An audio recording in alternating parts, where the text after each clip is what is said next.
Get out of your lazy girl era. I don't know what happened in your life. I don't know what's going on. You're probably going through a depression phase, probably going through a breakup, probably going through grieving or loss or whatever. Doesn't matter. If you're watching this video, you probably want to get out of that lazy girl era. It's difficult, but it's doable. First of all, I get my background is not very aesthetic. I'm not in my country right now, but you're here for the message, not for the aesthetics, so whatever. Here's the thing. When life gets hard, it gets hard. And once you get into that phase of not wanting to do anything, it is absolutely normal. It's your body reacting to your emotions. It's your body reacting to the stress. But then your brain, unfortunately, starts getting used to the lazy girl life. And that's what we don't want to do. I'm always up for giving myself a break. If I just want to lay in bed all day, I'm going to do that because that's what I need for my body. That's what I need for my mental health. But when it becomes a habit, that's really bad. Because if you're looking for this productive life, if you want to enter your that girl era and you want to be that girl who's always doing something, you want to romanticize your life, you want to get out of that lazy girl era, then you got to get your butt up and actually do something about it if you're tired of being the way that you are. Let me tell you something. I'm pretty sure most of you guys know that my partner got into an accident a few years ago, 2 years ago. And that was the end of my productivity. It was so hard for me to get out of it, but then here's what I did, which actually helped me get out of that shithole. I understand where you're coming from and I understand what's going on with you right now. You're probably in bed, you don't want to go to the gym, you don't want to eat, you're just surviving, And I get that you don't want to survive, so here's where I come in. I'm gonna help you. Okay, let's close the chit chat and let's get right into the video. Number one, you gotta romanticize the shit out of your life, all right?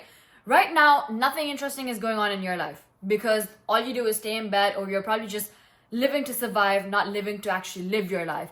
You gotta romanticize the idea of your ideal life. You gotta romanticize every single thing, all right? Here's the difference. I'm gonna use real life examples. When I was going through my lazy girl era, I would wake up in sweatpants, I would brush my teeth, I wouldn't even do my skincare some days, I would just brush my teeth and eat breakfast.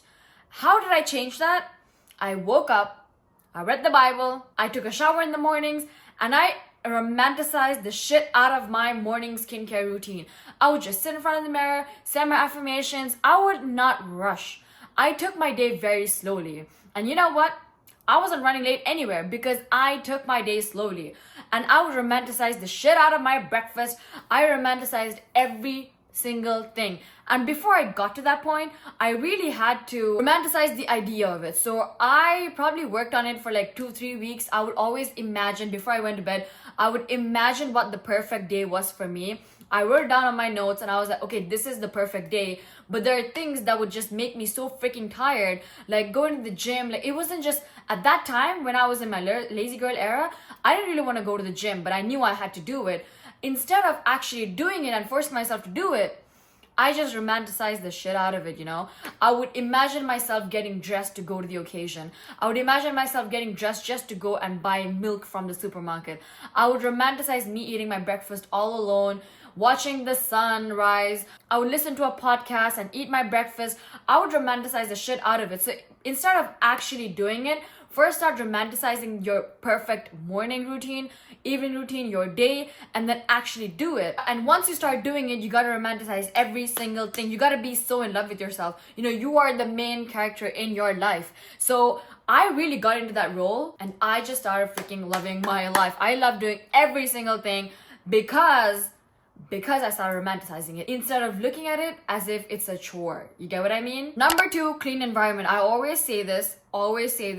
Your environment says a lot about you, your mental state, where you are in life, and what exactly you feel. So always try to maintain a clean environment. I don't know why this works, but whenever I clean my room, whenever the house is clean, the apartment is clean, I feel like I could just get so many things done in a day instead of when my apartment is not clean.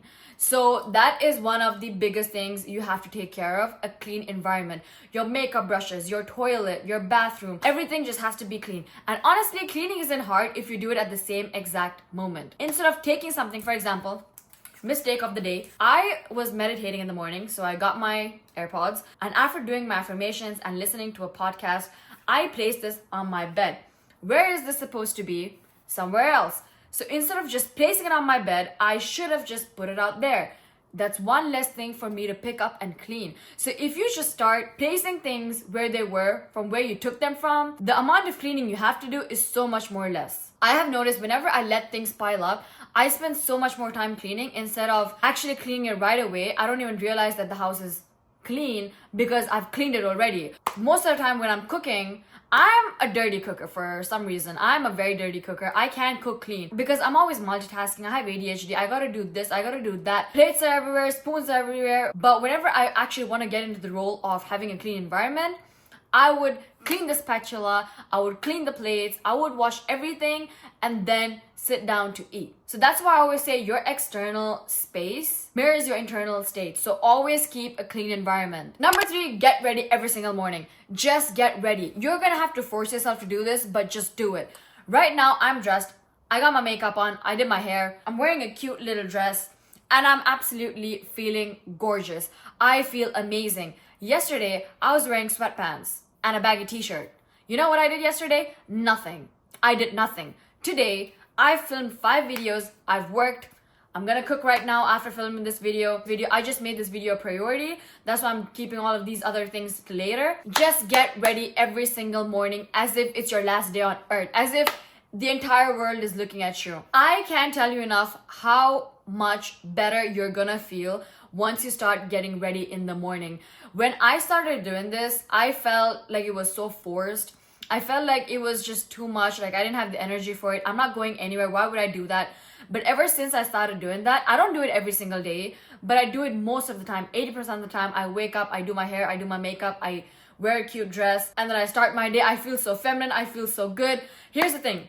The beginning of your day sets the momentum for the rest of the day. So if your morning starts shitty, probably the rest of your day is going to be shitty. I mean, the chances are high. I'm not saying it's going to be that way, but the chances are high. So you know what? If you want to get out of your lazy girl era, start by being productive right in the morning. Start by looking beautiful, smelling beautiful. Can you smell beautiful? Smelling good. Just start your morning off with just looking amazing and feeling amazing. The next point is move your freaking body, okay? When we don't exercise, we are basically slowing down our bodies. I know that you guys know the consequences of not working out because y'all went to school. I have noticed this really big difference. Whenever I do 10K steps or I am very active before my period is less painful. But whenever I have like a 1-month break where I don't do anything, my period is so much more painful. It's so much more uncomfortable. I get very harsh cramps and my mood is just all over the place. But whenever I'm being very consistent with my workouts and just moving my body, I'm not saying I'm lifting weights every single day. No, it could just be walking at the park. It could just be walking my dog. I don't have a dog. I'm just giving out examples over here. It could be just me doing Pilates or yoga in the morning. It doesn't matter what it is. Move your freaking body. Do not let your body, which is a temple, just stay in one freaking place like a statue.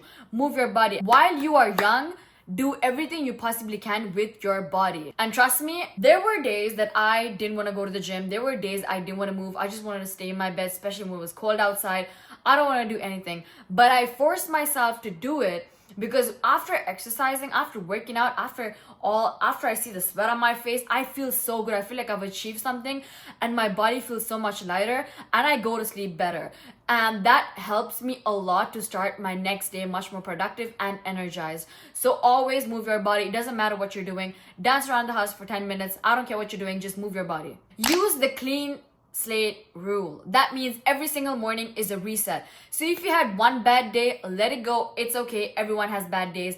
It's absolutely normal. This is such a bad habit that I used to have. If I skip the gym on Monday, Tuesday, and Wednesday, all of a sudden I don't want to go to the gym. I lose all the motivation to continue going to the gym. And I've done this so many times in my life, which is so bad. But ever since I forced myself and changed my mentality, changed my mindset and how I looked at things, I was like, I skipped 3 days, 3 freaking days. I still have 27 days left for the month. I could still do something productive. I would still see changes in my body if I just go to the gym. Those 3 days shouldn't ruin the progress that I've made the past 3 months. I don't care what anyone says right now. I don't care how I feel. My mind, it is ingrained in my head that every single day is a new day. I'm not waiting for the 1st of September to start something. I'm not waiting for Monday to start something. I'm not waiting till 12 p.m. to start something new. No, if I want to do it, I'm going to do it right now. So it doesn't matter if I had a bad week, I'm going to go to the gym the next day. I don't care how much progress I've lost, I will pick up where I left off. The clean slate rule. Every single day is a new day for you to prove yourself that you can do better. You can reach your potential. Okay? Okay.